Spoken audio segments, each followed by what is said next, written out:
Where do I live?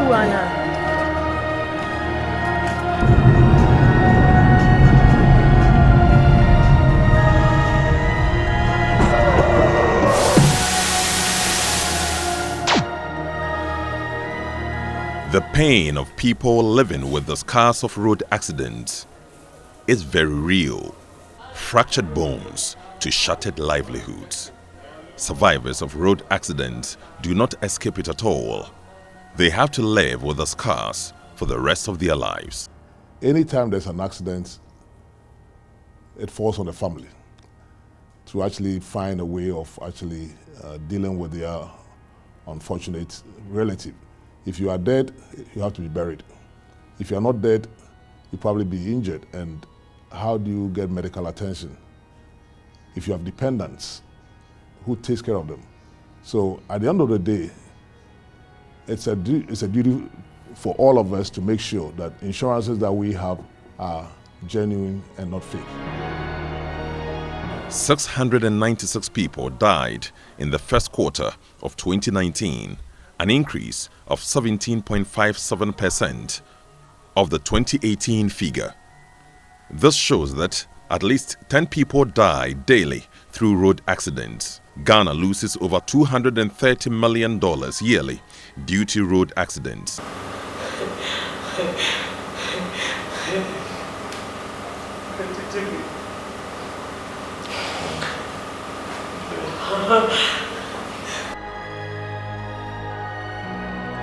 June 17, 2019 was the day that changed the life of 42-year-old Joyce Fowa, who had her 3-year-old son at her back whilst crossing the N1 highway. Me fa taxi ti ewo New Boy Town. Ti taxi no na mkache nse mesre no.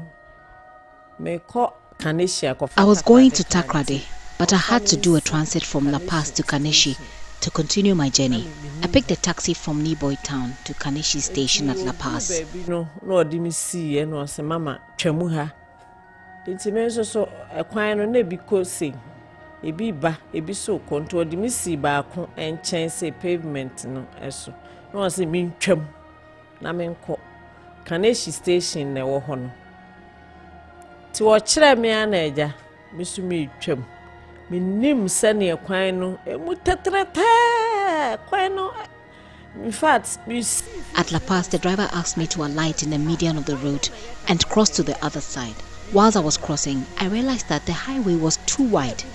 But it was too late for me to return because I was in the middle of the road. I decided to run to the other side. Little did I know that a truck had overtaken the vehicle I was avoiding.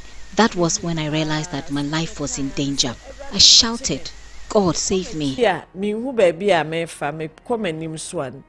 Ti asama eba me trimu ane say, "Min trembri." But before I could say another word, the driver of the truck ran over me. He ran over my legs and sped off. I started screaming. My baby, who was strapped at my back, had collapsed and lying a few meters away from me. Ese me da fom ne nam ka ne nam me nan no. Eso animu koba ne echiri koba nyina nam eso. Nti me twiaria na me tiatiem. Enipa mro mbajimi o na Nyankopon ya adom na enipa bae no mbefa me call 37. With a broken leg and the flesh around the leg peeling off, she slowly dragged herself to safety. The driver bolted. Her 3-year-old baby, Godwin Achem, collapsed in the process. The impact of the accident required a surgical implant into her broken leg. Doctors at the 37 military hospital were forced to slice portions of her thigh and buttocks to fix the skin around the broken leg. At once no I operation. I had 4 operations instantly. The doctors were struggling to join the broken bones. Some even suggested that I should be amputated. Ne umbeka ne se twa no mbetwa. Anso ana ye kama, kotodwe ne ye kama. Na kotodwe na aside bana no na chese ayam. Aka ntini whiteness so. But later, the doctors implanted a metal plate to heal my fractured bone, but that didn't work. They were forced to then slice portions of my thigh and buttocks to flesh the leg.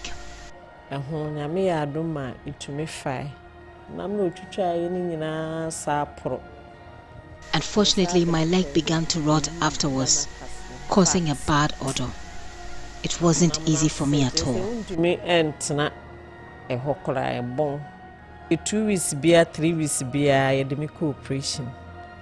The surgery had a toll on their finances, forcing her husband to use their home as collateral for a loan. Her situation worsened, and out of frustration, both the husband and her 19-year-old daughter died. My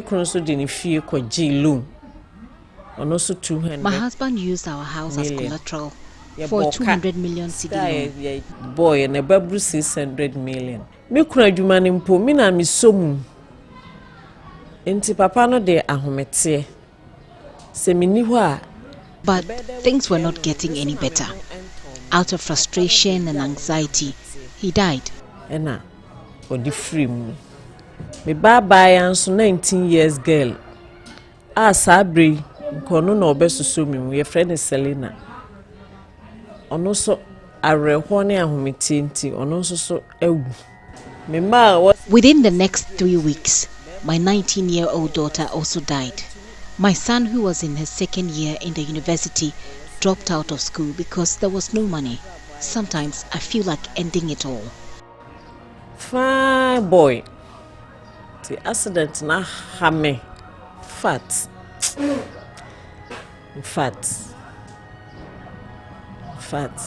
My brabo. I am a basa.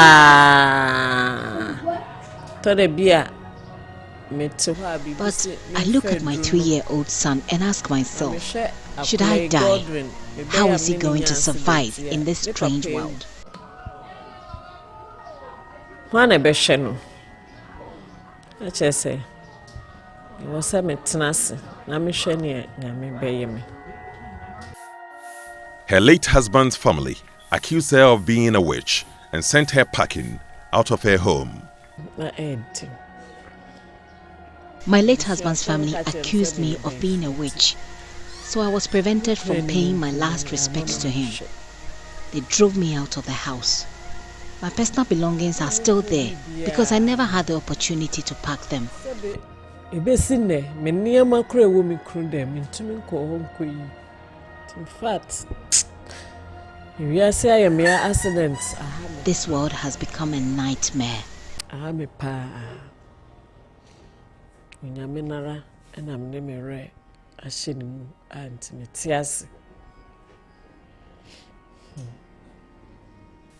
At this moment, her only hope was to rely on the compensation from an insurance company.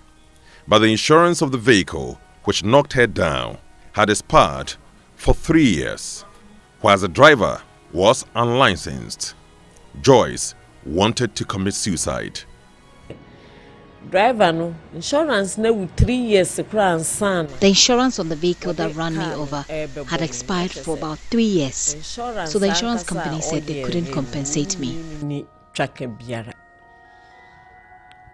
But I got assistance from National Insurance Commission. They have given me a new life. The 2018 report of the National Insurance Commission reveals that 90% of the drivers involved in road crashes had no license and their vehicles not insured. Accident victims and families of the deceased are often not compensated because of this situation.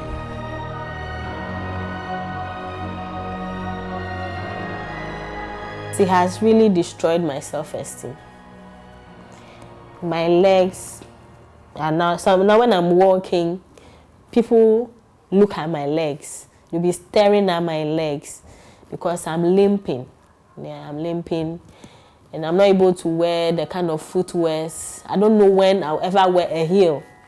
As a lady, I will always have to wear flats and go for programs or anything. I have to now be looking for special footwears. The ones that the inside is soft. I can't wear normal footwears again. Right now, my life it has changed totally. This is the current condition of another victim, 32-year-old Clara Akpo, a nurse at the Greater Accra Regional Hospital. She's been rendered physically challenged after a soldier crashed her while she was fixing her car on the shoulders of the road. May 31, 2019 completely changed her life. That was on a Friday, around 3:30 to 4. I'd closed from work and then I went to pick my child when I way home. So about some 100 meters to the Major Mahama roundabout, I felt a jerk in my car. So I decided to park on the shoulder of the road and then I put on the hazard light. Then immediately I saw a young man who was just a good Samaritan. He also came to park facing me and then he offered to help. We opened the bonnet to check the car. Within a twinkle of an eye, I was standing right in front of the car. He was by my side. I just felt a bang from the back of my car. And then I realized I was crashed into the car that was parked at a distance, the Good Samaritan's car in front of me. At that moment, that was what I could remember. The next moment, I woke up and I was on the floor. I was on the floor, some dirty water running under me. My dress was all open. And then I realized some bystanders gathered around. I wanted to get up. I couldn't feel my legs at that moment and my focus was not on my legs. So I wanted to get up and I realized I couldn't. And I felt some sharp pain in my legs. When I looked down on my legs, I realized my 2 legs were broken. I could see them coiled in the two legs. The accident has left her with a permanent pain in her legs. Clara can barely walk because of the metals screwed against her fractured bones. At first, I didn't know the extent of the injury. So then they conducted x-rays and they realized that it was very extensive, comminuted, extensive fractures. And they realized that the left leg, where it was broken, they needed to do an emergency surgery on it first. Else it might get necrosed, like rotten early. So they had to organize fast and operate on this leg. And then they fixed metals inside because to support the bones. For the right leg to be done, it took about two weeks. Yeah, because it was so swollen. Right now, I'm not able to walk properly. I limp on especially on the right leg. It seems it's quite shorter than the left one. And I feel pains because of the implants in it. So a little pressure on it, I feel so much pain and it gets swollen. You can even see right now that because during the day I did took some few steps here and there, so you can see it's swollen. She spent months at the hospital undergoing operations and therapies. She struggled to provide care for her 2-year-old son. Warrant Officer Ralph Goka, who caused Clara such pain, donated only 3,000 Ghana cedis for her troubles. Ralph did not have a license and the car had no valid insurance cover, leaving Clara with no compensation to foot her medical bills. During the accident scene, I saw him. People were like, introduced him. Whilst I was on the floor, they were like, this is the guy who ran into you, this is the guy who ran into you. So when I lifted my head, I saw he was standing with his 2 hands on his waist, just looking at me. Since then, he hasn't brought anything for surgeries, medication. Even when I was discharged, he didn't He hasn't provided anything. And for 3 months now, I don't remember the last time I heard from him or saw him. From the beginning, he presented an insurance number that his car was insured, but from the insurance company confirmed that he was fake. So his car was not insured. And apparently he wasn't even having a driver's license. Clara and her husband were forced to drag the officer to court. They pressed 3 charges against him. That was driving without due care. That was the legal term that was given. Driving without insurance and then driving without license. And then he pleaded guilty for all the 3 charges. And surprisingly, he was just charged just 960 Ghana cedis for the 3 charges. And that was the end of it. And then we were asked to go and get a civil lawyer to pursue the case on our own to retrieve our expenses. I was so disappointed. I went to save lives. I went to work for the state. And on my way home, someone ran into me and broke my 2 legs at this my age.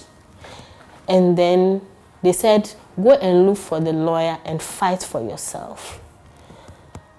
At that moment, I felt, is even this state worth fighting for? Is this... No one, it felt like no one even really cares about you. I felt so disappointed in the system. But what happens to victims who are unable to receive compensation? And this fund is supposed to take care of accident victims when it comes to injuries and death. It doesn't cover property or vehicles or any other building where you were hit by a vehicle and you couldn't identify the vehicle. You were hit by a vehicle that was not insured. So basically, anyone who suffers a motor insurance accident and there's no insurance on the vehicle, or you cannot identify the vehicle involved, then you can fall on this compensation fund. Shirley Nicole Annan is chairperson of the Motor Compensation Fund Committee. Victims of road accidents who are not able to obtain compensation from the insurance companies to come to the National Insurance Compensation for a level of compensation to be done for them. It's actually not a full compensation. It's a level of compensation that would alleviate your financial burden. Those who are qualified are those that probably for a reason, they went to the insurance company, the vehicle that was involved in the accident, probably the driver is unlicensed, or even if it's licensed, the license has expired. Then also in situation where there's misuse of purpose of vehicle, for instance, you insure the private vehicle and you are using it for a taxi, there's a conflict of interest. You are using it for a different purpose. So for such private vehicle, when there's an accident, the insurance company will not pay. Such people fall on the compensation fund. Also, when there's overweight vehicle, such as a truck, you are using your license, you have a D license, but you are using a vehicle that requires F license. If such a case happens, the insurance company will not pay, and your only last resort is to fall upon the compensation fund. There are also instances where there is a hit-and-run driver, unidentified driver. Such people are left helpless. They can also fall upon the compensation fund. So how do you assess the fund? We have a guideline that we use. We don't want a situation where it will look like we are looking at faces, or you know somebody, then you give a big sum of money to the person. We have a guideline. What happens is it could be an injury or a disease case. If it's an injury case, we have 4 blocks under which we do the settlement. There's a medical expenses we pick. We look at the extent of injury, which is the disability or deformity. We look at it. Then we look at nursing assistance if the person is injured and because of that the person is at home and needs a nursing assistance. we factor that into the payment. Right. So what happens is for the medicals, you need to give us receipts to support it. Whatever we do is audited, so we always want facts. If you don't provide documents, we cannot go ahead with the settlement of your claim. So for medicals, you give us receipts, and we settle up to 5,000. What happens is you give us receipt from the recognized hospitals. There are other people that also attend the orthodox one, that like the herbal. The herbal, we can pay up to 2,000. The maximum we pay for the medicals is 5,000. So if, let's say, you spend like 4,000 at the hospital, and then you go for an orthodox herbal treatment for about 3,000, which is coming to 7,000, we'll pay 5,000 for you. Then aside, with all this, you need to give us a proof. But for people who come and they are not able to give us a proof, others say, well, I didn't know it would come to this extent and I'll come here, so I was not keeping my receipts. For such people, we can only pay 1,000 cedis. People are injured and they are not able to attend to their work immediately, so we give them loss of income.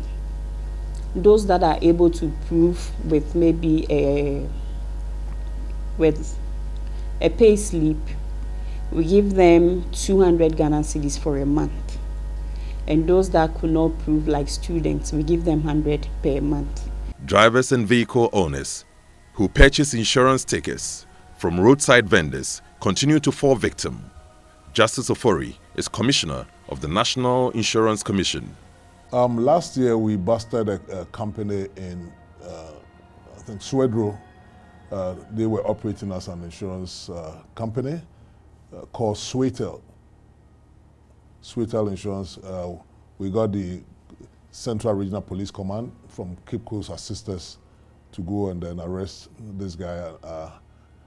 I don't know if he has been released, but I know he was sentenced. This year, we also busted a company somewhere, I think, Kaneshi area, called Zeta Insurance Brokers. These are not regulated by us. They just created a name and then they were doing the wrong thing. So we had to sanction a company that actually dealt with them. That is a criminal offense to operate as a regulated entity. You cannot do insurance without having a license from the commission. And as I said, it's a criminal offense, and when it happens, we give you to the police to prosecute you. And that is what is happening as we speak. Joyce Chem has, however, received a compensation of 30,000 Ghana cedis through the Motor Insurance Compensation Fund. She would have received more if the vehicle were insured. 30,000 Ghana cedis perhaps could have been the start of a new life, but the metal implant in her broken leg is popping out, and she plans to use the compensation for the subsequent operation. Inti na aye 10 say so cry besa ye biu. I've had 10 surgical operations already, and I will soon go for another one because the metal plate in my leg is popping out. Say dadie no e pie e wo honam no inti e me ja dadie ni screws as a 9 no e healing no apagya dadie no. When I walk, I feel the metal piercing through my fractured leg. It is very painful. E me ya inti e be hwe a e be san nyinambia mi ra ho a umbesan ahwe kwana umbefa so ada so umbeyi dadie no ana so umudi be hyeye nti pem so. For many years, the National Insurance Commission has been struggling to ensure vehicles on the road are insured. This will ensure that victims like Joyce and Clara will receive their full compensation as the law stipulates. The Commission is developing a comprehensive database to ensure all vehicles are insured. It has always been a difficult fight against the bad guys. We have instances where people have set up companies calling themselves as insurance companies or insurance brokers, and they are not regulated by us. And the innocent person not knowing goes to them and then they buy insurance. And when there's an accident, something happens.